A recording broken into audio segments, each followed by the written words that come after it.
خلف اٹھاتے ہیں اللہ کو حاضر ناظر جان کر. سب یہ کہتے ہیں ہم نے آئین کا تحفظ کرنا ہے. سب سے بنیادی بات ہمارے ہر حلف میں آئین کا تحفظ ہے.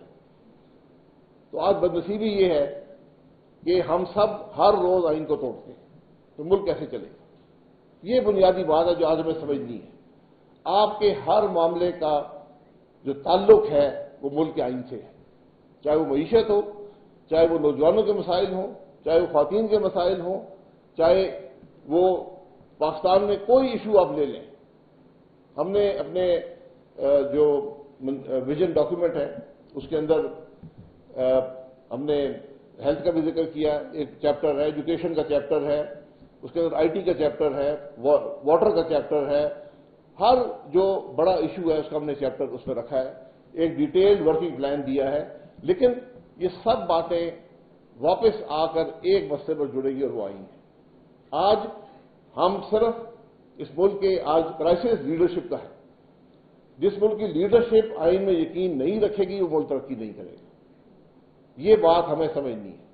آج ہمارے ایک ملک کی لیڈرشپ جس میں پولیٹیکل بھی ہے، ملٹری بھی ہے، جوڈیشل بھی ہے. آئین کے راستے پر آ جائیں آپ کا ملک چل پڑے گا. ایک ادارہ، ایک گھر ضابطے کے بغیر نہیں چل سکتا تو ملک 24 کروڑ کا 25 کروڑ کا کیسے چل سکتا ہے؟ یہ بنیادی سوالات ہیں. آج آپ کے سامنے پچھلے ہفتے ملک کے اندر کیا ہو رہا ہے. اس مہینے کے اندر 2 قانون بنے، قومی اسمبلی نے پاس کیے. میں بہت عرصہ وہاں رہا ہوں، سب میرے دوست ہیں. میں نے ان سے پوچھا آپ نے قانون پڑھے تھے؟ انہوں نے کہا جی ہم نے نہیں پڑھے. ہمیں ہر جماعت نے کہا جی ہمیں حکم آیا تھا ہم نے پاس کر دیا. وہ دونوں قانون اتنے غلط ہیں کہ وہ آئین سے متصادم ہیں، آئین کی نفی کرتے ہیں، بنیادی حقوق کی نفی کرتے ہیں. آج ایک بنا ہے کہ کس طرح آپ ملک میں جلسوں کو کنٹرول کریں گے. یہ وفاقی حکومت نے قانون بنایا ہے کہ جناب یہ اتنی دیر سے اتنی دیر تک جلسہ ہوگا، اور اس میں یہ لکھا ہوا ہے کہ ایک S H O D C کے اختیارات استعمال کرتے ہوئے کسی وقت بھی ایک لافل گیدرنگ کو ان لافل ڈکلیئر کر سکتا ہے. اور جو لوگ وہاں بیٹھے ہیں، اگر ہم یہاں بیٹھے ہیں اجازت لے کر بیٹھے ہیں، تو ایک ایس ایچ او اگر کہے گا جی آپ کا ٹائم پورا ہو گیا اب آپ ان لافل ہو گئے، اور ہم سب کو ایک مجسٹریٹ جو ہے 3 سال قید کی سزا دے سکتا ہے. یہ قانون بنایا ہے پاکستان کی پارلیمنٹ نے پچھلے اسی مہینے ستمبر کے اندر. دوسرا قانون بنایا کہ ہم اس قانون میں ہر شک میں جو سپریم کورٹ نے ریزرو فیس پہ ججمنٹ دی تھی اس کی ہر شک کو اس قانون سے اس کی نفی کی گئی، اس ججمنٹ کی. اب مطلب یہ ہے کہ کل کوئی بھی سپریم کورٹ ججمنٹ پاس کرے تو پارلیمنٹ جو ہے قانون بنا کر اس کی نفی کر دے گی. اور قانون دان جو بیٹھے ہوں گے یہاں پر جانتے ہیں کوئی قانون بھی ریٹروسپیکٹو نہیں بن سکتا. جو چیز کل لیگل تھی انلیگل تھی آج آپ اس کو ماضی میں جا کر نہیں بدل سکتے. آج سے آپ قانون کا اطلاق کر سکتے ہیں. تو یہ اس قسم کے قوانین بنائے گئے ہیں. جو مخصوص نشستیں ہیں کوئی اس میں راکٹ سائنس نہیں ہے. جب بھی آپ آئین کی تشریح کرتے ہیں آپ سب سے پہلی چیز دیکھتے ہیں انٹینٹ آف دا فریمر. جنہوں نے آئین بنایا تھا، یہ وہ ترمیم کی تھی، ان بنانے والوں کا مقصد کیا تھا. یہ جو مخصوص نشستوں کی بات ہے اس کے بنانے والے سارے ان پارلیمنٹ موجود ہیں، سارے وہی بیٹھے ہوئے. تو مقصد یہ تھا کہ اگر آپ 10% سیٹیں حاصل کریں گے ایک جماعت جنرل سیٹس پہ ان کو 10% ہی اسپیشل سیٹس جو ہیں لیڈیز کی اور مائنارٹیز وہ مل جائیں گی. نہ 9 ملیں گی نہ 11 ملیں گی. تو آج کس طرح آپ کسی جماعت کو زیادہ دے سکتے ہیں؟ پھر چونکہ ہر چیز آئین میں نہیں لکھی جا سکتی تو اگر کوئی لوگ انڈیپینڈنٹ الیکٹ ہوتے ہیں وہ اکٹھے ہوتے ہیں وہ 10% بن جاتے ہیں پارلیمان کا. اب ان کا حق ہے کہ 10% مخصوص نشستیں ان کو ملیں. تو جس پارٹی کی پارلیمانی پارٹی انہوں نے بنائی ہے جس میں شمولیت اختیار کی ہے وہ چونکہ الیکشن نہیں لڑی تھی تو اس نے وہ مخصوص نشستوں کی لسٹ نہیں دی تھی. تو اس کا واضح حل سپریم کورٹ نے دے دیا کہ بھائی آپ لسٹ دے دیں وہ الیکٹ ہو جائے گی، بات ختم ہوگی. تو آج ایک قانون سے آپ اس کی نفی کر رہے ہیں. یہ جو اصل بات سوچ کی ہے کہ یہ کون سی سوچ ہے کہ جو آئین کی بھی نفی کرنا چاہتا ہے، جو قانون کی بھی نفی کرنا چاہتا ہے، جو سپریم کورٹ کی بھی نفی کرنا چاہتا ہے. اس کے بعد پچھلے ہفتے تماشا لگا یہ بدنصیبی ہے ملک کی کہ آج ملک میں کسی جماعت کی بات نہیں کرتا، ہم سے خود ماضی میں غلطیاں ہوئی ہیں، ہم سب معاملے کا حصہ رہے ہیں، کوئی ایسی بات نہیں ہے، کوئی یہاں فرشتہ نہیں ہے، کوئی بھی اس عوام میں سب کپڑوں کے بغیر ہی سمجھیں. لیکن گزارش یہ ہے کہ آپ آج کیا کہہ رہے ہیں؟ آپ یہ کہہ رہے ہیں پوری پارلیمان بیٹھی ہے، حکومت بیٹھی ہے کہ ہم نے آج رات ہی آئین کی ترمیم کر دی ہے، اور ترمیم کسی نے دیکھی نہیں ہے. یعنی ہم یہ کہہ رہے ہیں کہ اس ملک کے لوگ جو ہیں وہ اس بات کے اہل نہیں ہیں کہ وہ اس ملک میں جو آئین میں ترمیم ہو رہی ہے اس کو دیکھ سکیں. بات کرنی تو بات کی بات ہے، بات کریں تو ہم کنٹینر لگا کر باتیں بند کر دیتے ہیں.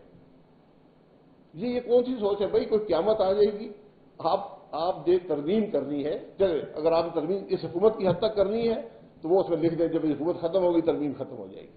آپ ایک مستقل ترمیم کر رہے ہیں، آپ پاکستان کے عوام کو نہیں دکھانا چاہتے. اور یہ سب سے بڑی بدنصیبی، آپ قوانین دیکھ لیں 85 کے بعد جب یہ ماشاءاللہ ہٹا اور نئی ایک جمہوری دور آیا، آپ جو قانون دیکھیں گے وہ عوام کی سہولت کے لیے نہیں ہے، وہ حکومت کی سہولت کے لیے کہ ہم کیسے آپ پر زیادہ سے زیادہ آپ کو ہم رکاوٹیں ڈال سکتے ہیں، کیسے ہم آپ کو کنٹرول کر سکتے ہیں. یہ دو قوانین کا میں نے ذکر کیا، اور جو یہ آئینی ترامیم جس کا مسودہ دیکھا نہیں ہے لیکن مختلف سوشل میڈیا پر ورژن پھر رہے ہیں، ان کا بھی مقصد یہی ہے کہ کس طرح ہم پاکستان کے عوام پر اس ملک کی جسے ہم ایلیٹ کیپچر کہتے ہیں، جو شرافیہ کا غلبہ ہے، یہ کس طرح زیادہ سے زیادہ حاصل کر لیں گے. تو جب ایک ملک عوام کی سہولت کے نہیں اپنی سہولت کے لیے قانون بنائے پھر وہ کیسے ترقی کرے گا؟ یہ بنیادی سوالات ہیں جو آج کرنے کی ضرورت ہے، جن کے حل کی ضرورت ہے. اور اس ملک کے معاملے مشکل نہیں ہیں. آج اس ملک میں نے پہلے کہا اس ملک کی لیڈرشپ جو ہے وہ ایک ٹیبل پہ اگر بیٹھ جائے اور آگے کا ایجنڈا طے کر لیں ملک کیسے چلانا ہے. ہم نے جو بنیادی بات رکھی ہے بدلیں گے نظام، یہ نظام ناکام ہو گیا. ہمارا گورننس کا نظام، ایجوکیشن کا نظام، ہیلتھ کا نظام، پولیس کا نظام، ہر نظام ناکام ہے. دنیا میں دوسرے ملک جو ہیں وہ انہوں نے ترقی کی ہے، بڑے برے آج بھی وہ اچھے نہیں ہیں لیکن انہوں نے ماضی سے بہتر کر لیا اپنے نظام.